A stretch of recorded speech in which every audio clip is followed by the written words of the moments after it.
Мы находимся на площади селения Деренкую в Каппадокии, в Республике Турция. Под всей этой площади и практически под всем селением находится огромный подземный комплекс, так называемый пещерный город Деренкую. Это один из крупнейших подземных городов Каппадокии. Протяженность ходов несколько десятков километров, для осмотра только часть доступна. И этот комплекс в данный момент музеифицирован, и его можно посмотреть на легальных основаниях. Готов. Зашли в одну из камер. Считается, что комплекс имел от 6 до 8 уровней под землю. Имелись хозяйственные постройки, складские помещения, места для приготовления пищи и, собственно, места для проживания. Также были колодцы для доступа к воде и были вертикальные стволы, тоже похожие на колодцы квадратного сечения, для перемещения с одного яруса на другой. Как правило, это были стволы, сделанные для обороны. Спасаясь от врагов, жители спускались по этим колодцам или поднимались, наоборот, наверх, что даже чаще было, и закрывали тяжелую каменную крышку, садились сверху и таким образом спасались от преследователей. Я пойду за тобой. Какой проход тебе нравится? Давай вот в этот. Достаточно крупные залы, пока все это находится на одном ярусе.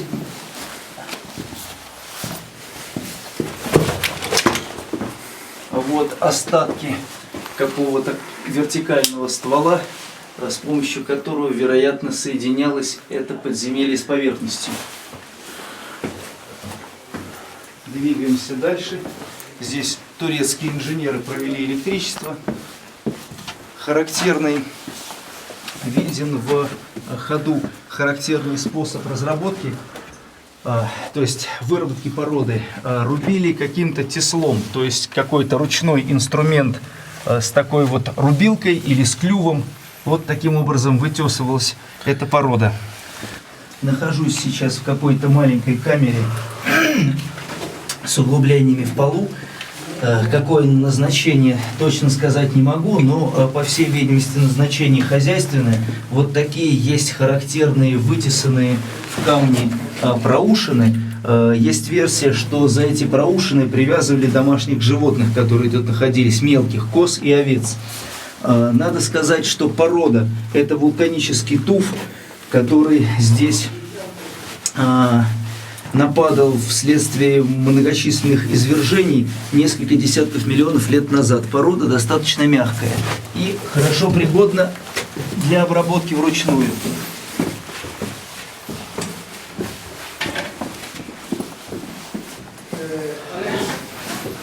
Вот сейчас появилась некая двухэтажность в этом пространстве.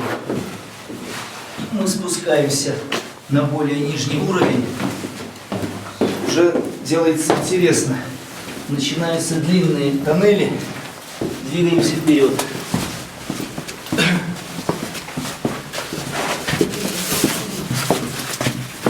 Это центральный колодец данного комплекса.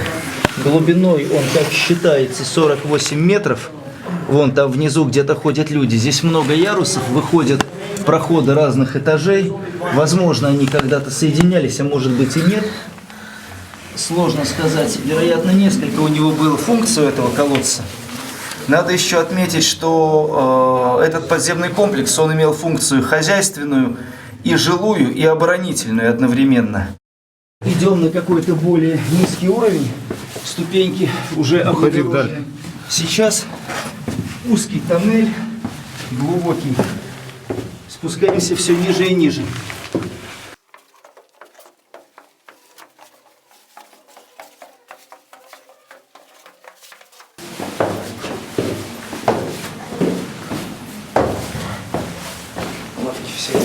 Спускаемся еще ниже. Свод достаточно низкий. Все эти ходы, вот камера какая-то интересная, все эти ходы сделаны вокруг центрального колодца. Надо сказать, что центральный колодец имел две основных функции. Вот еще одна каменная дверь. Это была многоярусная оборона. Видно, как она закатывалась. Вот стояла полка, и дверь стоит в готовности к запиранию, и обороняющиеся толкали ее и заклинивали проход, блокировали доступ противнику в нижний ярус. Вот мы видим эту каменную дверь круглую, которая выкатывалась, и вот в этом вот пазу заклинивалась намертво. Откатить ее не давали обороняющиеся, они ее заклинивали, а разбить двухтонный камень было невозможно, он закупоривал намертво проход. Каменный колодец имел две основные функции, центральные. Во-первых, функция выхода к водоносным горизонтам и доступа к воде, и, во-вторых, функцию вентиляционную, потому что здесь укрывалось периодически достаточно много народу, они должны были готовить пищу, ствол вент-шахты был нужен, чтобы они просто не задохнулись. Интересно, насколько же мы уже углубились. Ход идет все ниже и ниже.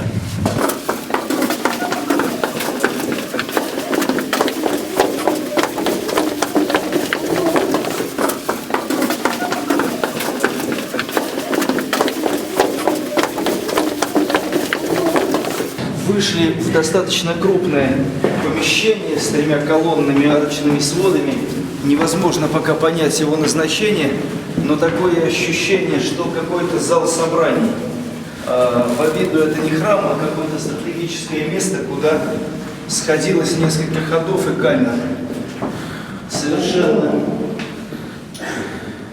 причудливые формы вот этих колонн и странные ощущения. Представляешь себе, как многие тысячи лет назад люди здесь вручную все это рубили. Титанический труд совершенно. Вот, похоже, незаконченный ход. То есть его начали, он камерой никакой не заканчивается, а просто упирается в тупик. По каким-то причинам был заброшен.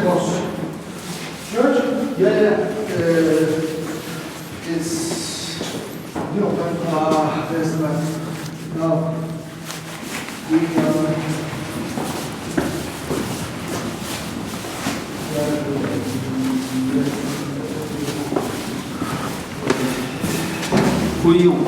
Это по-турецки колодец. Ну-ка. И очень глубоко. Так, это вот как раз колодцы, по которым поднимались. Он несколько десятков метров в высоту, прямоугольного сечения, имеет вырубленные полустертые ступени с боков. Мы пробовали по таким подниматься, нужно обладать большой ловкостью и физической силой. Колодец очень глубокий, но вот такие как раз, они имели функцию для передвижения людей между ярусами. Вот на месте вот этой решетки раньше при обороне объекта сюда закладывали вытесанную очень тяжелую каменную крышку, которая весила там, могла весить и пару сотен килограмм. Ее сдвигали вот по этим пазам, и снизу отодвинуть ее было невозможно. Мы подошли почти к основанию главной шахты. Внизу осталось метров 6-7, так по ощущениям. Что ты там видишь? Вообще замусорено в массе своей.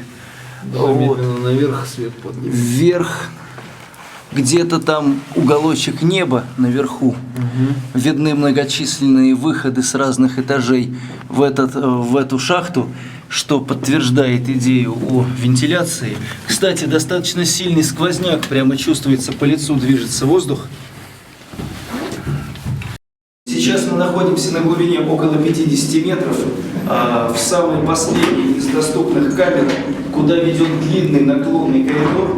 В конце этой камеры имеется углубление в полу. Я в него специально не стал слезать, потому что имеется версия, что это захоронение.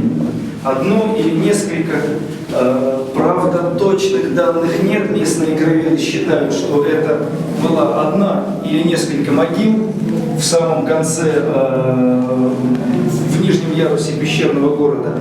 Может быть, также это какая-то полость, то, что в Византии называлось цистерна, то есть что-то, емкость для хранения чего-нибудь. Но вообще не похоже, потому что очень отдаленная часть системы и очень узкий проход. Дальше идет еще более низкий тоннель, где протиснуться можно практически только согнувшись. Система продолжается еще далеко, но та часть закрыта и недоступна. Мы продолжаем осмотр хозяйственного комплекса подземного города Деренкую. Нахожусь внизу бассейна, который, как мы считаем, был необходим для сбора виноградного сока. Собственно, это даже не бассейн, это просто место со ступеньками, где вырублено в основании отверстие для какой-то посуды, возможно, для пифоса. Это большой такой горшок. И вот мы видим два стока с двух сторон. Вот там, с этой стороны, у нас поставлена какая-то емкость, которая могла быть, собственно, местом для давления винограда. Может быть, она была принесена уже потом. Вот. Но была еще версия, что это баптистерий, то есть крестильня. Но мы от нее быстро отказались, потому что, во-первых, отсутствует сток воды, а во-вторых, в хозяйственном комплексе это нонсенс. Ну а в-третьих, явно видна вот эта емкость, куда ставили просто сосуд, чтобы он не опрокидывался и наполнялся, значит, виноградным соком, а потом его можно было по этой лестнице вытащить наружу. В одном из залов мы видим основание ручной мельницы, видимо, для зерна. Смысл был такой, что здесь был еще верхний камень, по всей вероятности с ручкой. Камень немножко неплотно подходил к краям, и зерно насыпалось по краю. Вот так вот его вращали и перетирали зерно в муку. Вот это вот отверстие, вероятно, для мекины или там для муки, чтобы ее можно было смести в какую-то подставленную емкость. Ну и смысл вот этого сооружения был тот, что его можно было перетаскивать в разные части подземного города, хотя эта штука тяжелая, но она, по всей вероятности, подвижна, потому что не соединяется с основанием никак. Мы находимся в сооружении, которое предположительно считается кухней. Здесь были кладовые для припасов, по всей видимости, структурно очень похоже. Вот, пожалуйста, закрыта очередная каменная дверь. Здесь, возможно, находились какие-то емкости для продовольствия, а в большом зале была кухня или, может быть, даже трапезная, то есть помещение для приема пищи.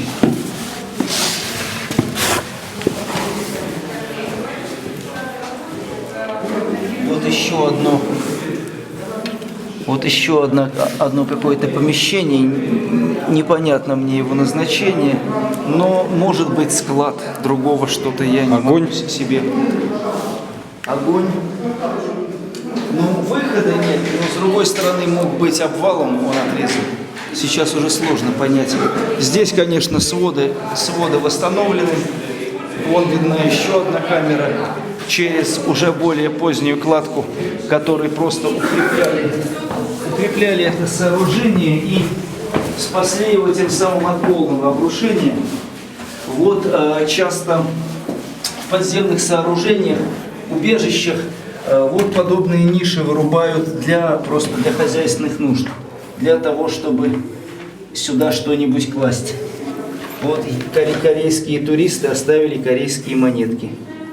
Впечатления, конечно, потрясающие, и даже сложно представить, как несколько сотен, может быть, тысяч лет назад, около 1000 лет назад, как люди это все руками могли вырубить.